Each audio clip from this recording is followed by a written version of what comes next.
Welcome back to the Daily Poem here on the Close Reads Podcast Network. I'm David Kern. Today is Tuesday, May 19th, 2020. And today's poem is from an American poet who is perhaps better known as kind of a literary critic, a figure in the world of teaching and criticism and the nonfiction writing. And his name is Mark Van Doren. And I'm here with a couple of my friends, Heidi White, Tim McIntosh. We are getting ready to record the Close Reads podcast and figured we'd talk about this poem for a few minutes. Heidi, Tim, first of all, thanks for joining me to talk about some poetry. Thanks, it's David. good to be here. Yeah. So have either of you read or at least heard of Mark Van Doren before? I've heard of him, but not read much. No. I've heard of him also because he was friends with Mortimer Adler. And I always get he and Charles Van Doren confused, but the Van Doren family is kind of this prominent literary household in the Eastern U.S. Yeah, so he won the Pulitzer Prize in 1940 for his collected poems, 1922 through 1938. And his brother, I believe it's his brother, actually won the Pulitzer Prize for biography the year before in 1939. He wrote a biography of Benjamin Franklin. So the two Van Doren brothers won the Pulitzer Prize or a Pulitzer Prize in back-to-back years in 1939 and 1940. So you are not kidding about them being, a prime literary family in the East Coast. And they lived in Connecticut. Ralph Fiennes' character in Quiz Show a Van Doren, I think? Okay, so that's beyond the scope of the research that I've done for this. Okay, this I'll step away. We'll let the listeners check out that. So the poem that I'm going to read today, I actually heard about because I interviewed one of my favorite contemporary poets, Rena Espaillat, for Forma, for the issue that's about to come out. And in the end of that, she mentions this poem. And so I thought I would share it with the audience. So I'll read it once, and then we can chat about it for a few minutes and then read it again. This is how it goes. In bitterness of heart I write, but gentleness of mind. For thinking slow, I may remember that the world is kind, or was, or would be, and contains, like dew within the rose, some delicate, some hidden friends. I must remember those.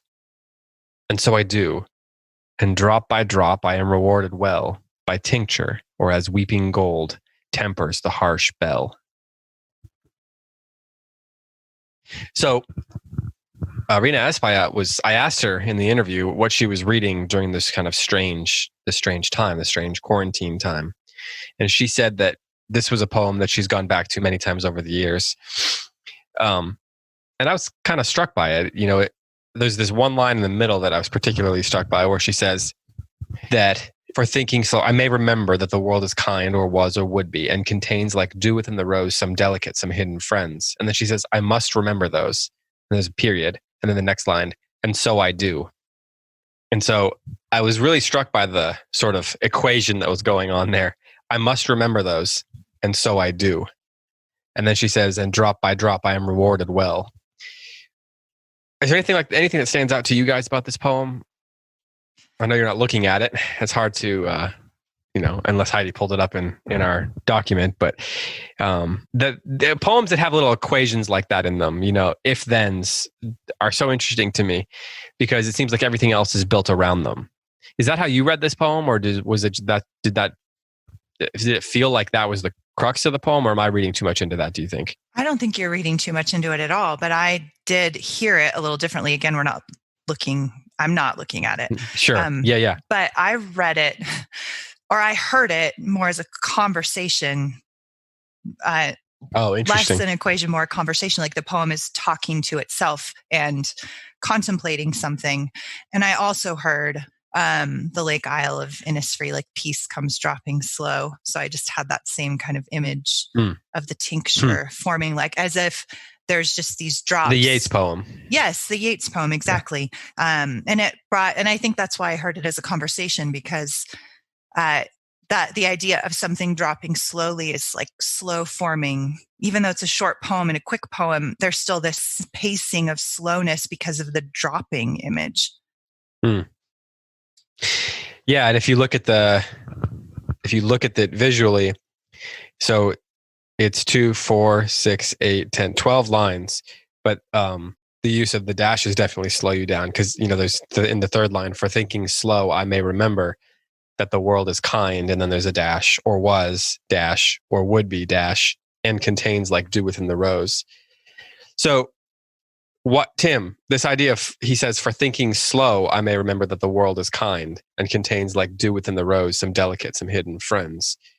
Why does the hit thinking slow, do you think, why does he equate thinking slow with remembering that the world has these hidden friends in them? I just thought because you don't see them otherwise. I mean, unless you slow down and pay attention. Yeah. Okay, so then let's go back to the first lines we have to touch on. For in bitterness of heart I write, but gentleness of mind. There's a period. So he's like setting up the rest of his reflection with this sort of dichotomy, I guess. In bitterness of heart, but gentleness of mind. So what's going on there? Either of you? In bitterness of heart, but gentleness of mind. Mm-hmm. He says, in bitterness of heart I write, but gentleness of mind. I heard the same conversation idea, as if there's these two, maybe not opposing forces, or maybe, but there's almost like two interlocutors in the poem talking to each other and trying to resolve some kind of disparity. Are the two parts of that conversation the heart and the mind? Maybe, but... Or is it the bitterness and the gentleness? I guess I heard it more as the bitterness and the gentleness. The poem doesn't seem internally divided to me. Again, I've only heard it once, but it seems harmonized, less like I said competing forces, and then I kind of stopped myself because I'm contemplating along the way. But it seems he's trying to find some kind of harmony within himself. Tim, does it seem like at the end of it that he has done that? Can we hear the last three lines? Okay, so he says, I must remember those, and so I do. And drop by drop, I am rewarded well. By tincture, or as weeping gold tempers the harsh bell. It does sound like some sort of harmony by the end. Like weeping gold.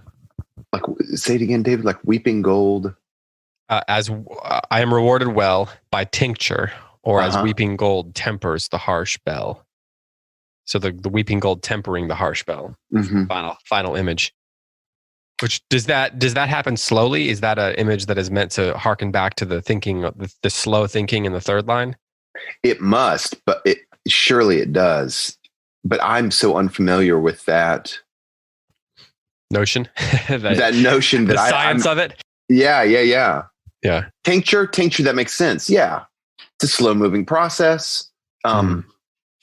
Create something that's more than the sum of its parts, something healing that's more than the sum of its parts. And that's the image of the bell, right? The gold, the melted gold, reforming the bell and healing it, just as bitter herbs and tender herbs form a tincture, and it's all healing.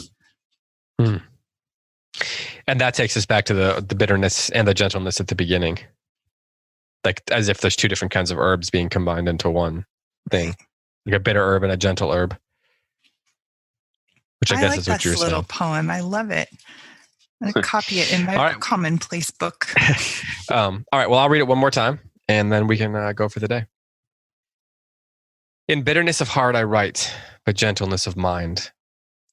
For thinking slow, I may remember that the world is kind, or was, or would be, and contains like dew within the rose some delicate, some hidden friends.